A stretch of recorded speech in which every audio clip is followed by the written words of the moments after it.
ஜனாதிபதி தேர்தலில் போட்டியிடும் தமிழ் பொது வேட்பாளரின் தேர்தல் பிரச்சார கூட்டம் மன்னாரில் பல பாகங்களிலும் முன்னெடுக்கப்பட உள்ள நிலையில் நேற்றைய தினம் திங்கட்கிழமை நண்பகல் மன்னாருக்கு விஜயம் மேற்கொண்டிருந்த தமிழ் பொது வேட்பாளர் ப. அரியநேத்திரன் மன்னார் ஆயர் இல்லத்திற்கு சென்று மன்னார் மறைமாவட்ட ஆயர் மேதகு இம்மானுவேல் பெர்னாண்டோ ஆண்டகையை சந்தித்து ஆசி பெற்றார். நேற்று திங்கட்கிழமை நண்பகல் 1:30 மணியளவில் மன்னாருக்கு வருகை தந்த தமிழ் பொது வேட்பாளர் ப. அரியநேத்திரன் மன்னார் பஜார் பகுதியில் உள்ள தந்தை செல்வாவின் சிலைக்கு மாலை அணிவித்து அஞ்சலி செலுத்தினார்.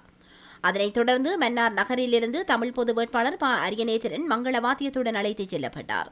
பின்னர் மன்னார் ஆயர் இல்லத்திற்கு சென்று மன்னார் மறைமாவட்ட ஆயரிடம் ஆசி பெற்றார். இதன்போது அருட்தந்தை நேரு அடிகளாரும் கலந்து கொண்டிருந்தார்.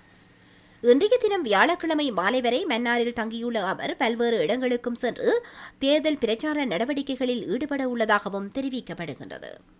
அவர் கூறப்பட்ட விடயம் என்னவென்றால் தமிழ் மக்களின் வாக்குகள் சிதறக்கூடாது என்பதை கூறியிருந்தார். அதே நேரத்தில் தமிழ் மக்களை வாக்களிக்கும் நிலையங்களுக்கு கொண்டு சென்று வாக்களிப்பதுதான் அதற்கு பூரணமான வெற்றி அளிக்கின்ற என்ற விடயத்தையும் கூறியிருந்தார். தொடர்ச்சியாக தமிழ் மக்கள் உரிமை இல்லாமல் இருப்பதற்கு காரணம் இருக்கின்றது. ஆகவே ஒரு ஒற்றுமையாக தமிழ் மக்கள் எதிர்காலத்தில் பயணித்து ஒரு அரசியல் தீர்வை நாங்கள் பெற வேண்டும். பல இழப்புகளை நாங்கள் சந்தித்திருக்கிறோம்.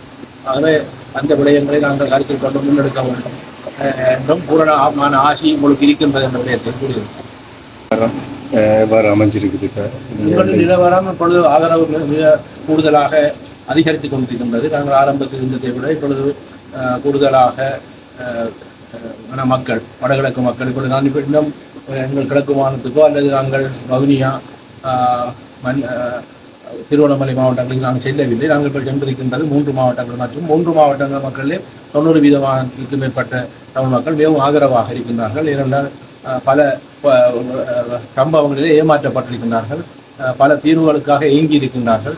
பல இயக்க பெருமூச்சுகளை விட்டிருக்கின்றார்கள். நில பறிபோகின்றதை உணர்ந்திருக்கின்றார்கள். ஆகவே இந்த முறை நாங்கள் ஒரு எழுச்சியாக ஒன்றை காட்டி இந்த தேர்தல் மூலமாக இலங்கை அரசாங்கத்துக்கு ஒரு செய்தியை கொடுக்க வேண்டும் என்பதில் அவர்கள் உறுதியாக இருக்கிறார்கள்.